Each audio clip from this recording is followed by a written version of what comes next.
race that year was just to win the circuit title, you know. And then I just went at it, you know, went to this rodeo to win the circuit, you know, and I went at it that way. Well, then I won the circuit, which got me to the NFR, you know. Then my goal the next year is to win the circuit 2 years in a row, you know, and just did that, and you know, nothing that bareback riding and barrel racing are clearly two different sports, but I think it's still mentally the same. You know what I mean? You got to have strong-minded. And one of my good buddies, Tim Shirley, told me one time, and I'll never forget it. He said, I was so down and mad, and it didn't matter what happened. It was just, the judges, this, I just can't ride. He says, man, he goes, I learned one thing. He says, it's the 3 F's. You figure it out, you fix it, and forget about it. So, you know, I go at it, and I'm like, you know, I figure out what I did wrong. Same deal, I'll watch a video, or, you know, I know mentally, well, like, you know, mark that horse out. Well, why? Because this reason. So then I figured it out, you know, and then I fix it in my head. All right, tomorrow I got this horse. I'm going to have the best mark out I've ever had in my entire life, you know, and then I just forget about it because there's always another rodeo tomorrow, you know, and that has helped me tremendously to just, because I was pretty hard-headed, still am, and it's hard for me to, like, not hold a grudge, but I'm just like, God, how come I can't do this, you know, and I just dwell on it, and that helped me out a lot, just to not dwell on stuff, to not worry about, you know, winning so much as it was, just do the best I can, you know, and when you forget about it, then it just goes away, and, you know, you still might remember it. Oh, I had a weak mark out that day, but then, you know, it might be 10 rodeos later, you're like, don't have that weak mark out, you know, you fixed it, and I'll make sure it's right. So that's always helped me out quite a bit. And just touching on what Casey was talking about, you know, you constantly have to be analyzing, trying to figure out, you know, why things have happened, you know, good, bad, or otherwise. And so, like Casey was talking about, you know, first of all, that you gotta, you know, fix it. So, you know, things just don't fix themselves. So in whatever you're doing, whatever your event is, you know, that's just very crucial. You know, watching videos, and going back and trying to figure out why, but not dwelling on it, because that will absolutely make you or break you. You know, when I think that's the hardest thing mentally, is when things aren't going well, is to get yourself out of that. And you know, that's a huge difference between a lot of winners and people that aren't, you know, as good at being a winner, because that is probably the hardest. Absolutely the hardest thing, to get yourself out of that rut.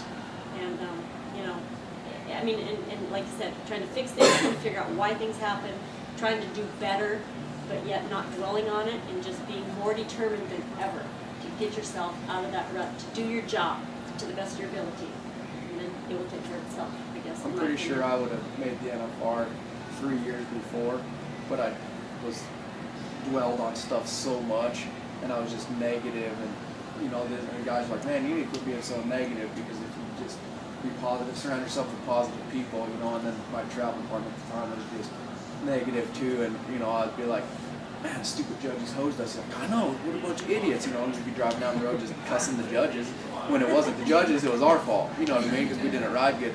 But that's what I'm saying, if I'd have learned that 3 years before, I truthfully believe that I'd have made the NFR 3 years before that. Sometimes it is a joke. Sometimes it is. Every now and then. Yeah. But you know, I mean, I do believe I'd have made it earlier by being positive and, you know, forgetting it instead of just hanging on to it and dwelling on stuff, you know. And I was just as guilty as anybody. I do really good. Like I won the short round of Reno one year. I was 88 points, and from then I was like, there's never going to be another poor day. I'm going to just win all the time. Well, then I wasn't. You know, I wasn't, and I'd get mad. And I'm like, I just won the short round of Reno, one of the biggest rodeos in the country. How come I can't win this 3,000 at a rodeo here? Well, I won Reno. Well, that was 6 months ago. Well, that was a year ago. But I'm like, but I won, you know, and I was like, can't think of it that way. I had to think of it like, Reno's done, gone. You did great. You know, I'm glad. But this rodeo is just as important as that one. But like I said, if I'd have got out of that negative mindset sooner, I think I'd have been a lot better off, you know. The poor me syndrome does not work well in the sport. Not even at all. You know, there are way too many variables, you know, whether it be Casey and drawing, and, you know, the judges and barrel racers, the ground conditions and weather, and you know, there's just way too many variables. It's not everybody's on the same basketball court, whatever. It's not an even playing field for us. So, poor me syndrome does not really go on this at all. So, do you have a daily routine this year? Like, what's your routine every day that you're out here? My routine personally every day out here, first of all, starts up, you Like, know. how do you handle all the pressure? You know how many places you have to be and baseball, you know what it's like? I mean, you're out here for mentally for one thing and you have to like do so much for a lot of that. You know, it is very difficult in dealing with the public every day. You know, fortunately, I've had a good week, and so it's easier to deal with the public than, you know, if you're not having a good week. And so, once again, you gotta have that mindset. You know, if you're not having a good week, to, you know, just put up with it. And some of the comments people make, sometimes you're thinking, are you kidding me? You know, like, that doesn't come out of your mouth, but, you know, you just deal with it, and they don't mean bad by it, things like that. But, you know, we're very busy for the fact that my husband and I, you know, first start out in the mornings taking care of the horses, and, you know, we do everything ourselves. So, you know, short of having a bite to eat and a cup of coffee and trying to get ready for the day and head out the door, so I go spend a couple hours with my horses every morning. So that's always at the top of my list. Very refreshing to start out my day as such, and then it's often run into, you know, obligations throughout the days, whether we have luncheons or, you know, sponsors that we're going to visit or things like that. But the most rewarding to me, you know, and oftentimes they're just absolutely jam-packed, you know, like where you may have 4 hours in a row of autograph signing, you know, at a certain place. But to me, to get back to my horses, to try to get out of there, wherever it is, and be back out to my horses by 3 o'clock and just go, oh, okay, and go talk to my horses and let them come, you know, let them out and have a little turnout time in the arena and things like that, and just kind of piddle like I like to so do at home. That is like my therapy right there, you know, clean the stalls and think about it, but it's just to be able to regroup. And so definitely have to get away from the all and the people and the questions and the mental engagement that you have all day. So I mean, that's my routine, that's my therapy, and then it's just my husband and myself that head into the rodeo, you know, with the horses, and leave about 4:30 from the horses, and it starts all over again. And how do you keep your horse so calm coming in? We watch you, I'm sure everybody's watching, right? We watch Louis come down, and he just always looks so fresh. And he doesn't look like he doesn't want to do it. You know, and that's, you know, each horse is so different. You know, fortunately, he's a pretty laid-back boy, especially if somebody's there with him. You know, it's just an absolute godsend to have Grady in the alley with me, just petting on him. He's a very insecure horse, as secure as he appears to be when he's running. He's very insecure. And so just between myself petting on him and talking to him, you know, he loves praise like that. So, but just even the last couple rounds where he's getting a little bit anxious and he'll kind of give Grady the head sling, he's like, geez, Louie, you know. But he's a very focused horse too, in the same way. I mean, we're at the top of the alley and he's looking down. His ears, his little fuzzy ears, and his eyes are just looking forward. He's just like, he is just such a focused horse, you know. And every horse is so different. So, you know, with that being said, if I was on Chisholm, he wouldn't be quite so focused. He might be, you know, spinning a circle and, you know, not standing, but everything. So once again, it's just all so personal. So, Lauren, what are your goals? So kind of give everybody a background if you don't know Lauren. First of all, she's been with us for how many years, Sherry? 4 or 5, yeah. She gives us updates. She is just a treasure. She's so wonderful to work with and everything, and just so supportive of the brand. And I just want to know what your hopes and dreams and your goals are. Well, thank you. I'm still in school, so I'm not able to go rodeo real hard during the year, during the school year. But I mean, I do college rodeos, and this year one of my goals is to make the college finals.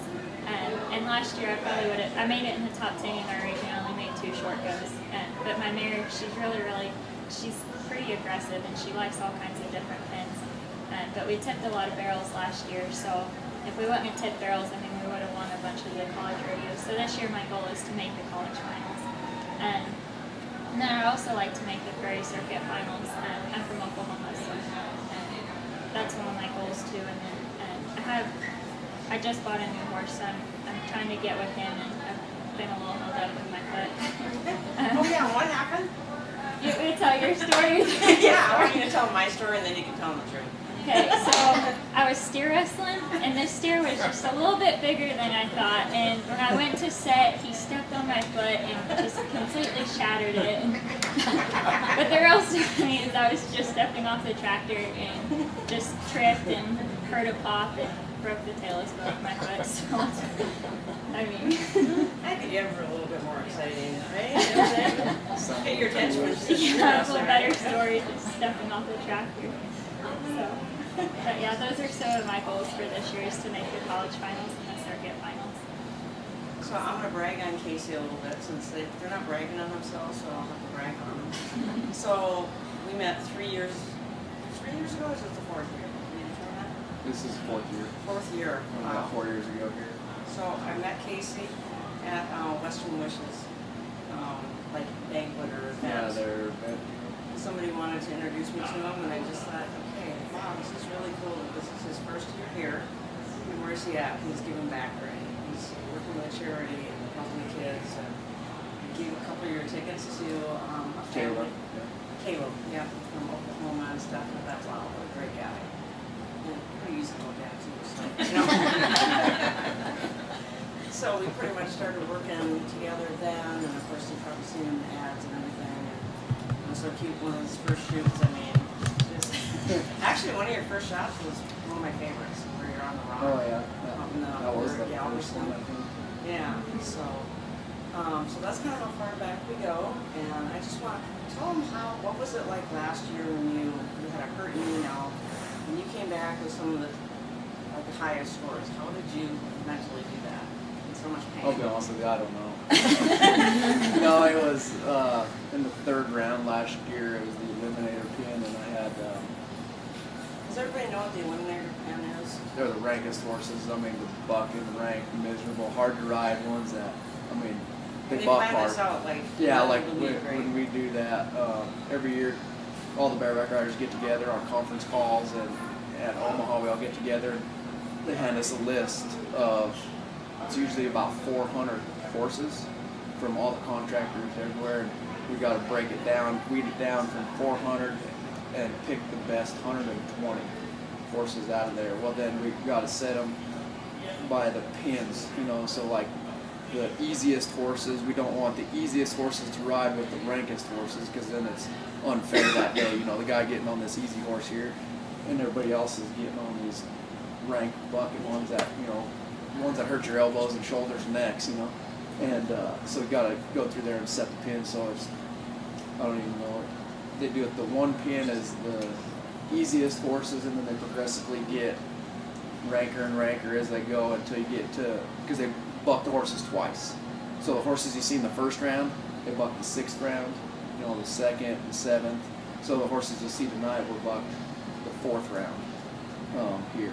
So you got to kind of pin them up right, and then but the 5th round is the TV pin. They're like the best horses, the ones that anybody could be 90 points on at any rodeo, at any arena in the country, you know. So last year in the eliminator pin, I had Full Baggage. He was the bareback horse of the year last year, and right after the buzzer, I was pretty well wanting off. He was pretty well manhandling me around there, and I did not wait for the pickup man, and he strung me out here, and he jumped that way. And when he jumped, my knee was this way, and he kind of kicked, and I tore my MCL completely off my femur and in half, and I felt the pop, and I hit What round was this? the 3rd round. The 3rd round. The 3rd round.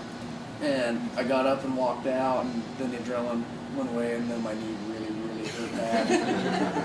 And you know, we're lucky because, you know, we got the sports medicine, Justin Sports Medicine there, and they're there every morning. I think at 10 to noon or something, and so I mean I was in there, and they did it, and we taped it and everything. But to get through 7 more rounds, you know, I was definitely lucky and blessed. I won 3 rounds after I hurt my knee. I won the 5th, 6th, and 10th rounds last year after I hurt my knee, and but you know, I drew right. I drew horses that I had won on before, the ones that I had knew, so I was confident in myself. But you know, I just said it this morning when I was talking to somebody, and I kind of used this one too. I remember watching the NFR 4, 5, 6 years ago, whenever it was, Joe Beaver was talking, and he said somebody was hurt or was sick or something, and he says, yeah, one year I remember I had the flu, terrible, I had the flu, and my mom said something, and I says, Mom, I don't know if I could do it. Like, I feel deathly sick. And she says, Joe, it's only 8 seconds. You could hold your breath that long, ain't it? And ever since then, I heard that, and I was like, that's actually right. You know, you could hold your breath for 8 seconds, so I could fight out knee pain, which they didn't know it was wrong at the time. They just thought, you know, I did some stuff. They had no clue, you know, it was swelled up and everything. Couldn't wear a knee brace. It was digging in and everything. I mean, it was just, so I was like, you know, 8 seconds, I can hold my breath and fight it out. And, you know, it's what we love to do. At the end of the day, you know, as y'all know, we're not football players. We don't get paid to just show up. So, you know, I had to go out there and compete and win to make money, you know, for the year and all that good stuff. So I mean, to fight through that was the worst pain I've ever had to endure in my life, you know. But like I said, every day I just pick up my hat and dust it off, get drug out of the arena and ice it and go on, you know, the next day. And that was probably mentally one of the hardest things is to get hurt at the NFR and have to still compete, you know, to the ability, because I mean, you're not just, I mean, you got to beat Casey Fields and Bobby Moe, and I mean, they're the best in the world, clearly. It's not just, you know, not beating me, but you're not trying to compete against the permit kid who just bought his card, you know, who's young, you know, I mean, that was every All I day. remembered is I was sitting in the stands with his parents, and I looked at his mom, and she was so nervous, you know, and I said, he's tough. He's tough. He'll get through it. And then after he pulled that big score and they like carried him off, I'm like, wow, now he's B.Tuff. I mean, he is the signature of B.Tuff. He's real, as you can see, and he's strong, and he's B.Tuff. So, you know, just a proud moment. So. Yeah, it was pretty cool. I remember that, you know, that night I think I won the round. I can't remember which round it was. It might have been Towards the end, too. the 6th round maybe. Yeah. But, you know, when you win around, you're pretty lucky. You get to take your family up on stage and whoever you want. I asked Lisa to come up there because, you know, I didn't have. It was pretty cool, by the way. I didn't have, you know, It's quite other an honor. companies beating down my door to want to endorse me, you know, and she took a chance, and, you know, I'm happy to, you know, that I'm part of it, you know, it kind of meant something. She thought it was, you know, it meant something to me that she was, you know, believed in me and stuff, you know, so it's kind of my way to give back, I guess. I don't know if it's possible, but. It was pretty cool, because I know I'm not going to get up there any other way. So. Let me brag on Lisa a little bit. So we were talking the other day, we've been working with Cowgirl Tuff since 2007, right? 7. Wow. I mean, was that your first year? That was my first year. For coming here.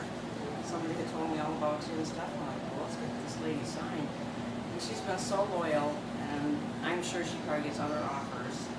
And she's just been amazing to work with, and just a delight. And she's as sweet as you see here, and she's just down to earth. So. I mean, it's just like Casey said, when, you know, somebody approaches you and right then and there, when somebody has enough faith in you to want you on their team, I mean, it was an absolute no-brainer, you know, when you asked if I would be interested. And so I just, you know, that's just an absolute honor when somebody asks you, and that you're not knocking on their door begging to be a part of their team. So That that's, was exactly my yeah, deal. absolutely. I had asked Wrangler, you know, and they were just kind of like, oh yeah, Yeah. whatever. And that was it. All right, well, call us if you want to, and that just walked away. I'm like, They obviously took a chance on us because So- you know, we've grown together, so that's been really cool. And it's just always so cool when people ask me to be able to tell Lisa's story, you know, about how this all happened for her. That's more than rewarding in itself, just to see how far she has come and where she started out with, because it wasn't handed to her in any aspect. So to know that she used to sell clothes out of the back of her trailer and groceries, you know, I just try to shorten up and say, you know, it's just a cool story, cool company.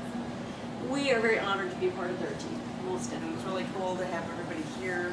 What y'all think of the Cowgirl Tuff experience in there? Pretty cool, pretty different, right? Does anybody have any questions now that you've gotten to know pretty good? Any questions for me? Oh, down here? No? Don't be shy, don't be shy. Don't be shy. Okay.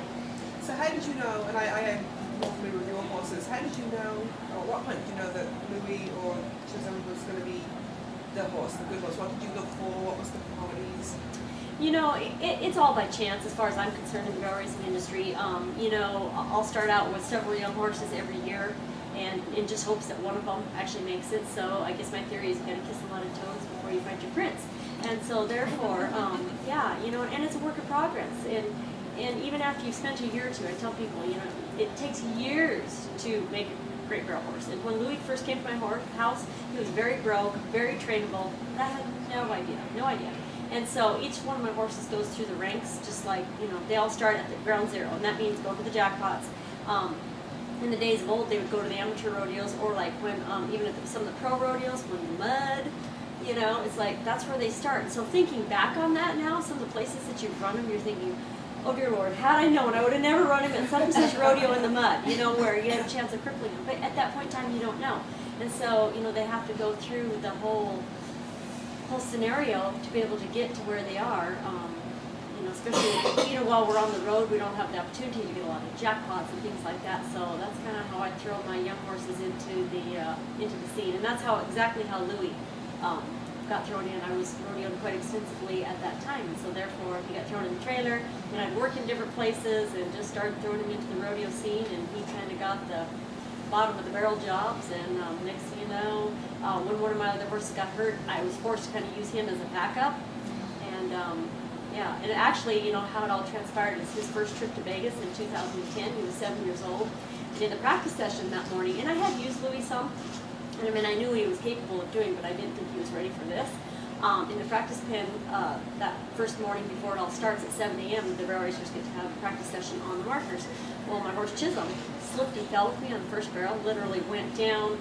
I fell off. He went right out of the arena, but he received not a severe injury, but where he got a big hematoma, a blood clot on the inside of his inner thigh. And he was done for the week. And so I was forced to get on Louis. And that first day, that first round in 2010, when I'm in the warm-up pen, I'm thinking, oh dear Lord, just let us see 3 barrels, just let us get a time, you know, not knowing. I mean, it is a whole different atmosphere there. And so not knowing what to expect, and just, you know, nervous like what may transpire, just want to get a time, like I said. And, you know, but I mean, I knew what he was capable of, but you just never know until they're put in that position. Everything's laid out on the line. And long story short, we won that round, his first round that he ever competed in the NFR, and we've never looked back since. So that's what kind of confidence we have with Thomas. Why did you name him Louis? The previous owners, where he came from, the gentleman's name, and I changed it to Louis. The horse's name, he came from a very large gentleman. His name was Fat Louis, and that's what the gentleman went by. And they were very adamant about keeping it as such. And I'm like, I can't do it. Anyway, but that's how. Yeah. And unfortunately, Fat Louis just passed away here this last year. But it's been quite an honor for him to see his horse.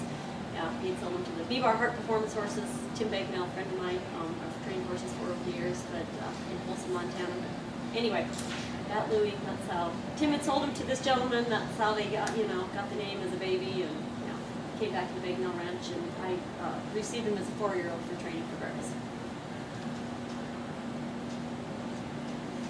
Not knowing he was going to have his own song, of course. Yeah.